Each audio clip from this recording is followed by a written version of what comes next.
माझ्यासारखा एक कवी आहे जो ना फक्त मुक्तछंदातच लिहितो, पण त्याला गझल लिहायची आहे. हा, तर मी काय करायला पाहिजे? सुरेश भटांचं गझलेची बाराखडी नावाचं एक पुस्तक आहे, ते पहिल्यांदा वाचायला पाहिजे. बर. मराठी गझला नेहमी नेहमी ऐकायला पाहिजे.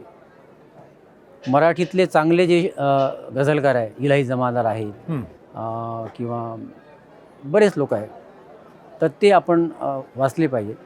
आणि मराठी गझलच्या कार्यशाळा पण होतात, जशा कवितेच्या होतात, नाटक अभिनयाच्या होतात, तशा मराठी गझलच्या पण कार्यशाळा होतात. मराठी गझलेचं एक तंत्र असतं, म्हणजे एक जे मीटर आपण निवडलं तर ते मीटर आपल्याला पूर्ण रचनाभर सोडता येत नाही. ते वजन ज्याला म्हणतो, छंद ज्याला म्हणतो, वृत्त ज्याला म्हणतो. बरोबर. आणि काफिया आणि रदीफ असे प्रकार असतात.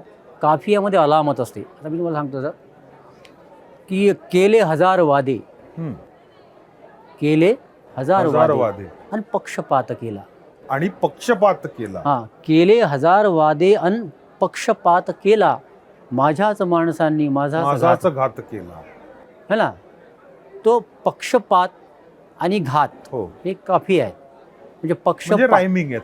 हा, रायमिंग. हा, आणि केला केला हा रदीफ आहे, ज्याला तकिया कलाम असं म्हणतात. तकिया कलाम, बरोबर. पालुपद म्हणतो आपण त्याला. म्हणजे जो शब्द वारंवार सारखा सारखा येतो. केले हजार वादे आणि पक्षपात केला, माझ्याच माणसांनी माझाच घात केला. केला केला पण पक्षपात मध्ये एक स्वर आहे. बर. त्याला अलामत असं म्हणतात, त्याला स्वर चिन्ह आपण म्हणतो. तर पक्षपात मध्ये आ आ असा आहे. पक्षपात पात आणि घात. ओ, तसं घेतलंय ते. असंच आलं पाहिजे आता. ते केले हजार वादे आणि पक्षपात केला, माझ्याच माणसांनी माझाच घात केला. संकेत गारव्याचे आले निघून गेले.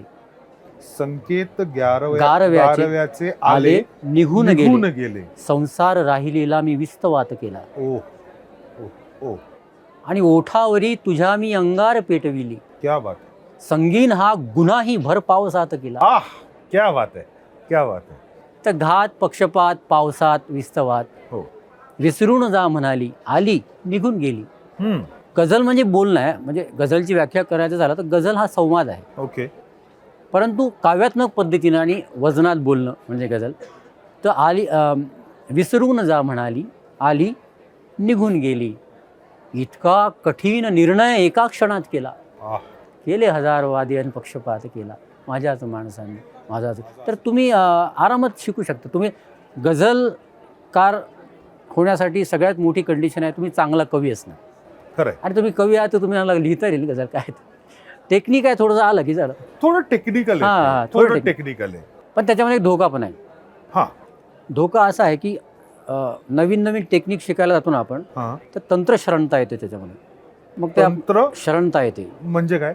म्हणजे आता एक गा गा लगा लगा गा असा वृत्त आहे, किंवा लगा गा लगा गा असं भुजंग प्रयत्न आहे. तर मग ते नवीन लिहिणारे त्यात असे शब्द तसे शोधत शोधत ते असं त्यात टाकत नेतात.